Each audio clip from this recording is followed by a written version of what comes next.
ಪ್ರಿಯರಾದವರೇ, ಯೇಸುಕ್ರಿಸ್ತನ ನಾಮದಲ್ಲಿ ನಾನು ನಿಮ್ಮನ್ನು ವಂದಿಸುತ್ತೇನೆ. ಹೇಗಿದ್ದೀರಾ? ಚೆನ್ನಾಗಿದ್ದೀರಾ? ಯೇಸುಕ್ರಿಸ್ತನು ನಿಮಗಾಗಿ ಇದ್ದಾನೆ. ಮತ್ತ್ಯಾಕೆ ಭಯಪಡಬೇಕು? ಈ ದುಷ್ಟ ಮನುಷ್ಯರು ಎದ್ದು ನನ್ನನ್ನು ಡಿಸ್ಟರ್ಬ್ ಮಾಡುತ್ತಲೇ ಇದ್ದಾರೆ. ಏನಾದರೂ ಮಾಡಿ ನನ್ನನ್ನು ನಾಶ ಮಾಡಬೇಕು, ಇಲ್ಲದೆ ಮಾಡಬೇಕೆಂದು ನೆಮ್ಮದಿಯಾಗಿರುವುದಕ್ಕೆ ಬಿಡುತ್ತಿಲ್ಲ ಎಂಬುದಾಗಿ ಯೋಚಿಸುತ್ತಾ ಕಂಗಾಲಾಗಿ ಇದ್ದೀರಾ?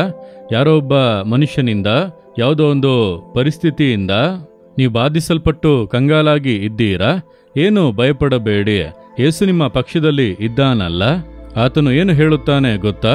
2 ಪೂರ್ವಕಾಲ ವೃತ್ತಾಂತ 20ನೇ ಅಧ್ಯಾಯ 17ನೇ ವಾಕ್ಯದಲ್ಲಿ, ಸುಮ್ಮನೆ ನಿಂತುಕೊಂಡು ಯೆಹೋವನು ನಿಮಗೋಸ್ಕರ ನಡೆಸುವ ರಕ್ಷಣಾ ಕಾರ್ಯವನ್ನು ನೋಡಿರಿ. Stand still and sea the salvation of the lord today. ನೀವು ಸುಮ್ಮನೆ ನಿಂತು ನೋಡಿರಿ, ನಾನು ಮಾಡುತ್ತೇನೆ ಎಂದು ದೇವರು ಹೇಳುತ್ತಾರೆ. ಯೆಹೋಷಾಫಾಟನೆಂಬಂತ ರಾಜ ದೇವರ ಮೇಲೆ ಬಹಳ ಪ್ರೀತಿ ನಂಬಿಕೆ ಇದ್ದವನು.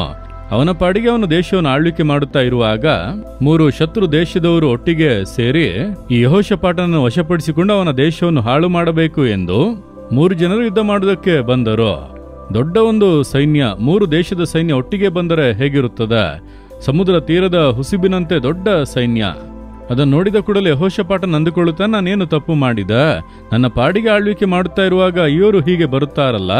ಅದುವೇ ದುಷ್ಟ ಮನುಷ್ಯರು, ನಮ್ಮ ಮೇಲೆ ಹೊಟ್ಟೆ ಕಿಚ್ಚು ಉಳ್ಳಂತವರು, ದುರಾಸೆ ಉಳ್ಳವರು, ನಮ್ಮ ವಸ್ತುಗಳನ್ನು ಅಪಹರಿಸಬೇಕೆಂದು ಬಯಸುವವರು.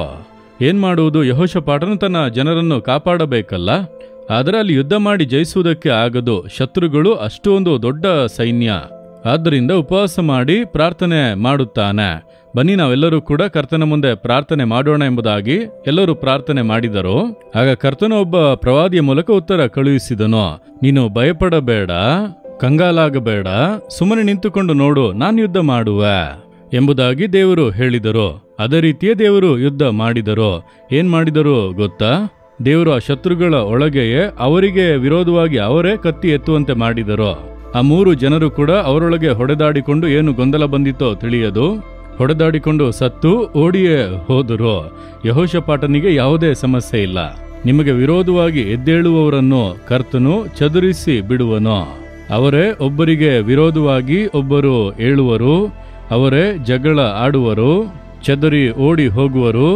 ನೀವು ಭಯಪಡದೆ ಸಮಾಧಾನವಾಗಿ ತಾಳ್ಮೆಯಿಂದ ಸಂತೋಷವಾಗಿ ಇರಿ. ಯಾಕೆ ಭಯಪಡುತ್ತೀರಿ? ದೇವರು ಮಾತು ಕೊಟ್ಟರಲ್ಲ. ಆದ್ದರಿಂದ ನಾನು ನಿನಗಾಗಿ ಯುದ್ಧ ಮಾಡುವೆ, ನೀನು ಸುಮ್ಮನೆ ನಿಂತುಕೊಂಡು ನೋಡುತ್ತಾ ಇರೆಂಬುದಾಗಿ ದೇವರು ಹೇಳುತ್ತಾರೆ. ನೀವು ಜಗಳಕ್ಕೆ ಹೋಗಬೇಡಿ, ಬಾಯಿ ತೆರೆದು ಏನು ಕೂಡ ಹೇಳಬೇಡಿ, ಏನು ಮಾಡಬೇಡಿರಿ. ಸಮಾಧಾನದಿಂದ ತಾಳ್ಮೆಯಿಂದ ಇರಿ, ಕರ್ತನು ನೋಡಿಕೊಳ್ಳುವನು. ನಿಮಗೆ ರಕ್ಷಣೆ ಉಂಟಾಗುವುದು, ನಿಮಗೆ ಜಯ ಉಂಟಾಗುವುದು. ನೀವು ಯಾವುದಕ್ಕೆ ಭಯಪಡುತ್ತಾ ಇದ್ದೀರೋ, ನೀವು ಭಯಪಡುವ ಹಾಗೆ ಏನೂ ನಡೆಯುವುದಿಲ್ಲ. ಕರ್ತನು ನಿಮಗೆ ಜಯ ಕೊಟ್ಟು ನಿಮ್ಮನ್ನು ಸಂತೋಷ ಪಡಿಸುವನು. ಈಗ ನಂಬಿಕೆಯಿಂದ ಹೇಳಿರಿ, ದೇವರೇ, ನಾನು ಸುಮ್ಮನೆ ನಿಂತುಕೊಂಡು ನೀವು ನನಗಾಗಿ ಯುದ್ಧ ಮಾಡುವುದನ್ನು, ರಕ್ಷಣೆ ಕೊಡುವುದನ್ನು ನಾನು ನೋಡುವೆನು. ನಾನದನ್ನು ನಂಬುತ್ತೇನೆ. ನಾನು ಸುಮ್ಮನೆ ನಿಲ್ಲುತ್ತೇನೆ, ನೀವು ನೋಡಿಕೊಳ್ಳಿರಿ. ನೀವು ಈ ಕಾರ್ಯದಲ್ಲಿ ಬದಲಾವಣೆಯನ್ನು ಉಂಟು ಮಾಡುತ್ತೀರಿ, ಜಯ ಕೊಡುತ್ತೀರಿ. ನಿಮಗೆ ಸ್ತೋತ್ರ ಸ್ತೋತ್ರ. ಯೇಸುಕ್ರಿಸ್ತನ ನಾಮದಲ್ಲಿ ಆಮೇನ್, ಆಮೇನ್.